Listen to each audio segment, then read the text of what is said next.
এই Google group যত টাকা ইনকাম করে এই টাকাগুলো সে বিনিয়ামিন নেতানিয়াহু ইহুদি জায়ানবাদী ইসরায়েলকে দেয়, আর ইসরায়েল সে টাকা নিয়ে আমাদেরকে হত্যা করে। নাউজুবিল্লাহ। আপনি গুগল সার্চ করে লেখাপড়া শিখতেছেন, আর আপনার কাছ থেকে টাকা নিয়ে তারা আমাদেরকে হত্যা করতেছে। আবার অনেকে আছে প্রশ্ন করার জন্য মানুষ খুঁজে পায় না, তারা প্রশ্ন করে ইউটিউবের মধ্যে। বাস কিছু জানতে মনে চাইলে ইউটিউবের মধ্যে লেখে চার্জ করে, মনে করে এটাই সঠিক কথা। তারপর ইউটিউবের মধ্যে এক একজন বক্তা এক এক কথা বলে, তারপর তার মনের মধ্যে প্রশ্ন সৃষ্টি হয়ে যায়। এবার আলেমদের কাছ থেকে তার মনটা উঠে যায়, সে আর আলেমদেরকে মহব্বত করে না। সে বলে তোমাদের ভিতরে নানান দ্বন্দ্ব, তোমাদের ভিতরে এক একজনে এক এক কথা বলে। অনেকেই হাত বাঁধে সিনার উপরে, অনেকেই বাঁধো আরেকটু নিচে, অনেকেই দেখা যায় বাঁধে নাভির উপরে। এত দ্বন্দ্ব, এগুলো আমাদের প্রয়োজন নাই, আমরা আলেম মানি না। বলুন না নাউজুবিল্লাহ। এটা কেন হয়েছে? ওই ফেসবুক আর ইউটিউবের কারণে হয়েছে।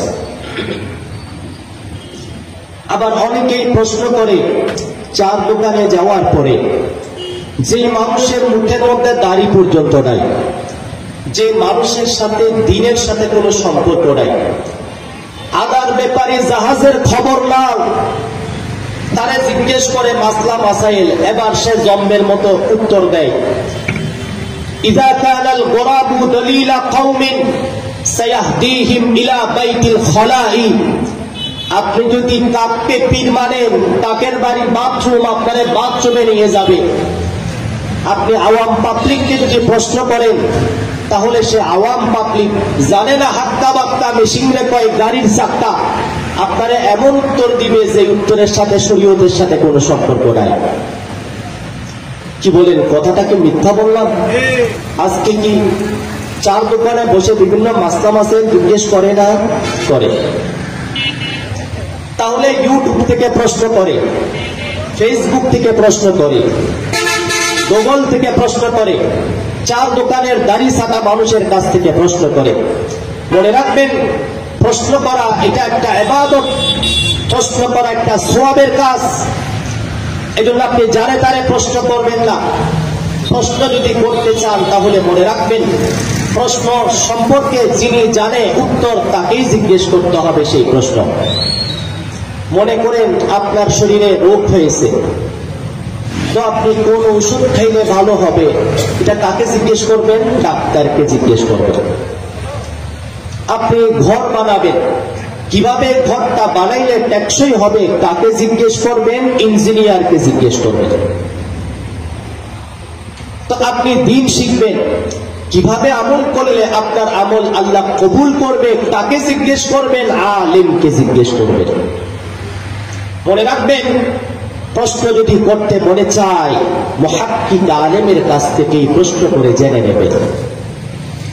ইউটিউবের এলেম বিশুদ্ধ এলেম নয়, ফেসবুকের জ্ঞান বিশুদ্ধ জ্ঞান নয়, গুগলের জ্ঞান বিশুদ্ধ জ্ঞান নয়। এগুলা সবগুলার গোড়া হলো ইসরায়েলের হাতার মধ্যে। সবগুলার গোড়া, সবগুলার রশি ইসরায়েলের হাতে।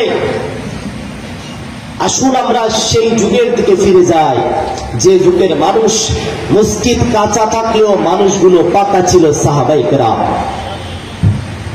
সাহাবায়ে কেরাম তো কিছু না জানলে যিনি জানে তার কাছ থেকে জানার জন্য 1 মাইল 2 মাইল দূরে পথ পাড়ি দিয়ে হেঁটে হেঁটে যেত, আর প্রশ্ন করে জিজ্ঞেস করে আমল করত। প্রশ্ন করা 3 প্রকার। 1 নাম্বার প্রশ্ন করা ওয়াজিব, 2 নাম্বার প্রশ্ন করা মাকরুহ, 3 নাম্বার প্রশ্ন করা হারাম। প্রশ্ন করা ওয়াজিব কোনটা? যে ব্যাপারে আপনি জানেন না, দ্বীনের বিষয়ে, মাসলা মাসাইলের বিষয়ে যেটা আপনি জানেন না, সেটা মুহাক্কিক আলেমের কাছ থেকে জানার জন্য তাহাকে জিজ্ঞেস করা জরুরি। দলিল, আল্লাহ কোরআনে বলেছেন, ফাসআলু আহলা যিকরি ইন কুনতুম লা তা'লামুন। আল্লাহ বলে, তোমরা যদি না জানো তাহলে যারা জানে তাদের কাছ থেকে জেনে নাও। মনে রাখবেন, এখানে আল্লাহ তাআলা ফাসআলু আহলাল ইলমে বলে নাই, বরং বলেছে ফাসআলু আহলাল যিকরি। আহলাল ইলমে মানে হলো জ্ঞানী, আহলাল যিকরি মানে হলো স্মরণওয়ালা, অর্থাৎ আল্লাহওয়ালা।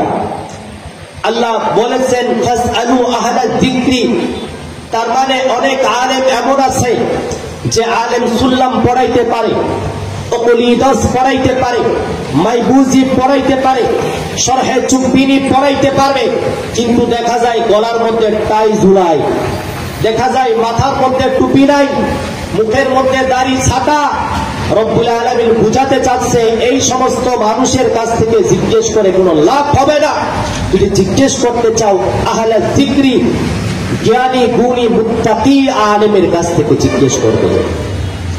এটা হলো জিজ্ঞেস করা ওয়াজিব। 2 নাম্বার, প্রশ্ন করা মাকরুহ। সেটা কোনটা? বিনা কারণে শুধু শুধু প্রশ্ন করে, জানার জন্য নয়। অনেক সময় সে নিজে জানে, এরপরও প্রশ্ন করে, বারবার প্রশ্ন করে, বিনা কারণে প্রশ্ন করে, এরকম প্রশ্ন করা মাকরুহ। নবী আলাইহিস সালাম 3টি কাজ থেকে নিষেধ করেছেন। ইজাআতুল মাল, কিল কাল, কাসরাতুস সুআল। নবীজি বলেন 3টি কাজ করো না। 1 নাম্বার, সম্পদ নষ্ট করো না। 2 নাম্বার, কিল কাল, মানুষের গীবত করো না। 3 নাম্বার, কাসরাতুস সুআল, বেশি বেশি অহেতুক প্রশ্ন করো না। আজকে সমাজে অহেতুক প্রশ্ন বেড়ে গেছে, শুধু শুধু প্রশ্ন করে, অহেতুক প্রশ্ন। এরকম অহেতুক প্রশ্ন করা এটা হলো মাকরুহ। নাম্বার 3, মানুষকে বাঁচানোর জন্য, মানুষকে বেইজ্জত করার জন্য, মানুষকে লাঞ্ছিত করার জন্য প্রশ্ন করা সম্পূর্ণরূপে হারাম। আজকে অনেক মানুষ এমন আছে যারা এরকম স্টেজের মধ্যে, ওয়াজের ময়দানে কোন আলেম যখন বয়ান করে, তো তার পাশ থেকে অহেতুক তাকে বাঁচানোর জন্য মনে করেন আলেম কোন একটা হক কথা বলেছে, আলেম সুদের কথা বলেছে, আলেম ঘুষের কথা বলেছে। এখন তার পাশে যিনি সভাপতি বসে আছে, সে হতে পারে ঘুষের মহাজন, সে হতে পারে সুদের মহাজন। এখন তার থেকে আলেমের কথা ভালো লাগে নাই, এখন সে আলেমকে বাঁচানোর জন্য একটা প্রশ্ন করে বসছে, আলেমের কাছ থেকে উত্তর শুনতে চায় না, হুট করে আলেমকে গালি দিয়ে ইউটিউব ফেসবুকের মধ্যে ভাইরাল করে দেয়। আছে না নাই? এভাবে মানুষকে আটকানোর জন্য প্রশ্ন করা সম্পূর্ণরূপে নাজায়েজ এবং হারাম। যারা মানুষকে আটকানোর জন্য প্রশ্ন করে তারা নিজেরাই আটকে যায়। তার দলিল সূরা বাকারা। রব্বুল আলামিন হযরত মুসা আলাইহিস সালাম যখন বনি ইসরাইলের পক্ষ থেকে আল্লাহ তাআলাকে জিজ্ঞেস করলেন, রব্বুল আলামিন এই মানুষটা মারা গেছে, এখন এই মানুষের হত্যাকারী কে, কাতিল কে, কিলার কে, এটা জানা নাই। সুতরাং এই মানুষকে কে হত্যা করেছে, রব্বুল আলামিন আপনি আমাদেরকে বলে দেন। তো রব্বুল আলামিন বলেছেন আনতাযবাহু বাকারা, অর্থাৎ একটা গাভী জবে করো, সেই গাভীর কাছ থেকে একটু গোশত নাও জবে করে, সেই গোশত ওই মানুষকে ছুঁয়ে দাও, স্পর্শ করে দাও, তারপর ওই মানুষ জীবিত হয়ে যাবে, সেই মানুষই বলবে তারে কে হত্যা করছে। এখন তারা যদি যে কোনো একটা গরু জবে করতে হয়ে যেত, তারা তো বনি ইসরাইল, তারা মুসা আলাইহিস সালামকে বলে ক্বালু দু'উ লানা রাব্বাকা ইউবাইয়িন লানা মা হিয়া, আল্লাহরে জিজ্ঞেস করে এটা গরুটা কেমন হবে, গাভীটা কেমন হবে, আল্লাহকে জিজ্ঞেস করে, মানে আল্লাহকে বাজাইতে চায়। এখন আল্লাহ তাআলা তাকে কঠিন করে দিয়েছে। রব্বুল আলামিন বলেন বাকারাতুন লা ফারিদিন ওয়ালা বিকরুন আওয়ালুন বাইনা যালিক, আল্লাহ বলেছেন এমন গরু হতে হবে যে গরু কম বয়সেরও হবে না, বেশি বয়সেরও হবে না, মাঝামাঝি হবে। যদি প্রশ্ন না করতো তাহলে যে কোনো গরু জবে করলেই হয়ে যেত। এখন যখন প্রশ্ন করে দিয়েছে যে কোনো গরু জবে করলে হবে না, কম বয়সেরও পারবে না, বেশি বয়সেরও পারবে না, মাঝামাঝি লাগবে, প্রশ্ন করছে বেজে গেছে। এখন তারা আবার প্রশ্ন করে তারা বলতেছে ক্বালু দু'উ লানা রাব্বাকা ইউবায়্যিন লানা মা লাউনুহা, আল্লাহকে জিজ্ঞেস করো এই গরুর রং কেমন হবে। তারা যদি যে কোনো কালারের গরু একটা জবে করতে হয়ে যেত, কালো বলেন, সাদা বলেন, লাল বলেন, একটা জবে করলে হয়ে যেত। তারা যখন আল্লাহকে আটকানোর জন্য জিজ্ঞেস করছে, আল্লাহ তাআলা আবার তাদেরকে আটকে দিয়েছে। আল্লাহ বলেছেন বাকারাতুন, এটা এমন গাবি হবে, সাফরাউ, যেটা হলুদ হবে, ফাকিউল লাউনুহা তাসুরুন নাজিরিন, এটা এমন গাবি হবে যে গাবিটা হলুদ হবে, এমন হলুদ যে হলুদ দেখতে অনেক সুন্দর লাগবে, তাসুরুন নাজিরিন। আরে ভাই, সাদা গাবি আছে, কালো গাবি আছে, লাল গাবি আছে, হলুদ রঙের গাবি কি আছে? আপনাদের দেশে কি আছে হলুদ রঙের গাবি? নাই। তো এখানে যেরকম সেখানেও সেরকম হলুদ রঙের গাবি পাওয়া যায় না। তারা যখন প্রশ্ন করছে আটকানোর জন্য, আল্লাহ তাদেরকে উত্তর দিয়ে আটকে দিয়েছে। এবার তারা আবার প্রশ্ন করে, আল্লাহকে জিজ্ঞেস করুন সেটা কেমন হবে। আল্লাহ তৃতীয় নাম্বার প্রশ্নের জবাবে বলেছেন, এটা এমন গরু হবে, এমন গাবি হবে সেটা, যেই গাবিকে দিয়ে জীবনে কোনোদিন চাষের কাজ করা হয় নাই।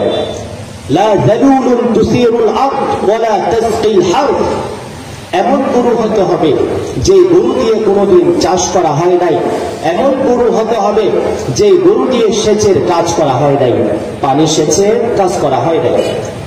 আল্লাহ বলেন শুধু এটুক হলে চলবে না, মুসাল্লামাতুন লা শিআতা ফিহা, এমন গরু হতে হবে যে গরুর শরীরে কোনো দাগ থাকতে পারবে না, মুসাল্লামাতুন লা শিআতা ফিহা। এখান থেকে আমরা বুঝলাম, মানুষকে আটকানোর জন্য যদি আপনি প্রশ্ন করেন, আল্লাহ আপনারই আটকিয়ে দেবেন। এই জন্য দেখা যায় ইউটিউব ফেসবুকের মধ্যে যে নেতা আর কেথা আলেমকে আটকানোর জন্য প্রশ্ন করে, মাহফিলকে ছত্রভঙ্গ করে দেয়, তারা নিচেই আটকে যায়, তারা হ্যান্ডকাপ করে জেলখানায় চলে যায়। জোরে বলুন ঠিক কিনা? এজন্য প্রশ্ন যদি আপনি করতে চান দিনের ব্যাপারে, যেটা আপনি জানেন না সেই বিষয়টা জানার জন্য প্রশ্ন করবেন, সওয়াব পাবেন। আর প্রশ্ন যদি করতে চান ইউটিউবকে নয়, ফেসবুককে নয়, গুগলকে নয়, মুহাক্কিক, মুফাসসির, মুহাদ্দিস, উলামায়ে কেরামকে প্রশ্ন করবেন।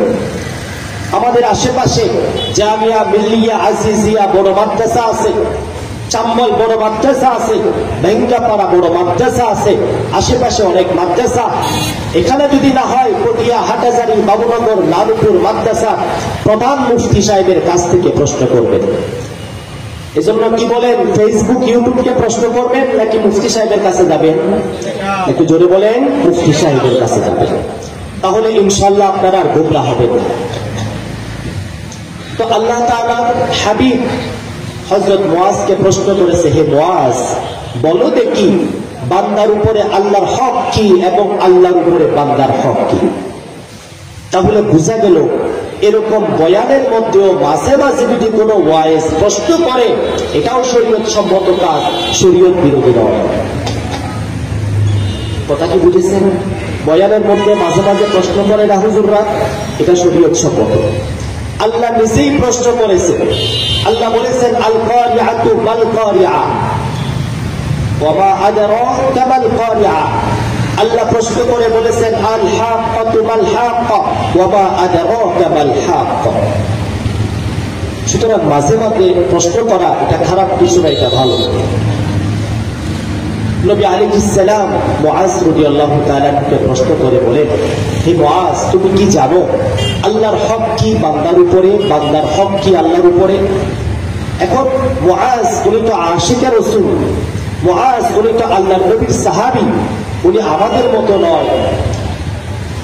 আমরা তো কিছু প্রশ্ন করলে না জানলেই উত্তর দিয়ে দিই, হইলে হোক, না হইলে না হোক, অসুবিধা নেই, আমাকে বাঁচা উচিত, এরকম বলে প্রশ্নের উত্তর দিয়ে দেয়, অথচ তার উত্তর ও জানে না। আল্লাহ নবীর সাহাবীকে যখন প্রশ্ন করেছে, উনি উত্তর দেয়নি। উনি বলেছে, আল্লাহু ওয়া রাসূলুহু আ'লাম, আল্লাহ এবং তার রাসূলই ভালো জানেন। এখান থেকে বোঝা গেল মুসলমানের জন্য করণীয় হলো, আপনাকে যদি কেউ প্রশ্ন করে, যদি আপনি না জানেন, তাহলে লজ্জা শরম বাদ দিয়ে ক্লিয়ার কাট বলে দেবেন, আমি জানি না, আপনি মুফতি সাহেবের কাছে যান। একজন সাহাবী যদি বলতে পারে আমি জানি না, তো আপনিও বলবেন আমি জানি না, অসুবিধা কি? শুধু তাই নয়, আল্লাহ নবী নিজেই বলেছেন আমি জানি না এক প্রশ্নের জবাবে। একটা হাদিস আছে, তার নাম হলো হাদিসে জিবরাইল। সে হাদিসে জিবরাইলের মধ্যে আসছে, হযরত জিবরাইল আলাইহিস সালাম উনি আল্লাহ নবীকে জিজ্ঞেস করেছেন, কিয়ামত সম্পর্কে আপনি কিছু বলেন। as-sa'ah কিয়ামত সম্পর্কে জিজ্ঞেস করেছে। তখন নবী আলাইহিস সালাম বলেছেন, মাল মাসউলু আনহা বিআ'লামা মিনাস সাইল। অর্থাৎ এই ব্যাপারে আমি মুহাম্মদের চেয়ে আপনি জিবরিল কম জানেন না। তার মানে বুঝাতে চেয়েছে আমি রাসূল জানি না, আমি রাসূল জানি না। যদি রাসূল নিজে বলতে পারে আমি জানি না, আপনি আমার চেয়ে ভালো জানেন, তো আপনি আর আমি কে? আমি জানি না এই কথা বলতে মনে চাচ্ছে না যে? ইমাম মালিক রাহিমাহুল্লাহ বলেন, আমি জানি না এই কথা যে বলে তার কাছে অর্ধেক ইলম আছে। যে ব্যক্তি বলে আমি জানি না, তার কাছে অর্ধেক ইলম আছে, কারণ সে জানে তার কাছে কি জানা আছে আর তার কাছে কি জানা নাই সেটা সে জানে। আর যে ব্যক্তির কাছে প্রশ্ন করার পরে জানলেও উত্তর দেয়, না জানলেও উত্তর দেয়, সে মানুষ বড় জাহেল, কারণ সে এটাও জানে না সে কি জানে আর কি জানে না সেটাও জানে না। এজন্য আমি জানি না এ কথা যিনি বলতে পারে, মনে রাখবেন তার কাছে অর্ধেক ইলম আছে। সুতরাং মুআজ রাদিয়াল্লাহু তাআলা উত্তরে বলেছেন আমি জানি না, হে রাসূল আপনিই ভালো জানেন। নবী আলাইহিস সালাম উত্তর দিয়ে বলেন, আল্লাহর হক বান্দার উপরে দুটি, এক নাম্বার হলো ইবাদত করবে আল্লাহ, দুই নাম্বার আল্লাহর সাথে কাউকে শিরিক করবে না। এরপরে বলেন বান্দার হক আল্লাহর উপরে তাও দুইটি, এক নাম্বার হচ্ছে আযাব দিবে না, এক নাম্বার আযাব দিবে না, দুই নাম্বার আরেক হাদিসের মধ্যে আসছে আল্লাহ তাকে জান্নাত দান করবে। এই দুটি হাদিস এবং এই কোরআনের আয়াত থেকে আমরা সংক্ষেপে আজকের বিষয়বস্তু বুঝতে পারি যে আল্লাহর হক বান্দার উপরে দুইটি, এক নাম্বার হচ্ছে শিরিক মুক্ত ঈমান, দুই নাম্বার হলো বিদআত মুক্ত ইবাদত।